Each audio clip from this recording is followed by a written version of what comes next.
రాత్రి కొత్తగూడెం జిల్లాలో బీజేపీ అభ్యర్థి వినూత్న ప్రచారం చేస్తున్నారు.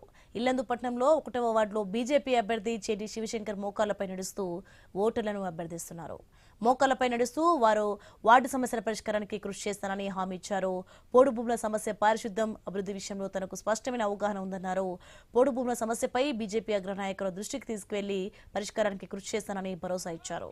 స్థానిక రామాలయంలో ప్రత్యేక పూజలు నిర్వహించి ప్రచారం చేపట్టారు.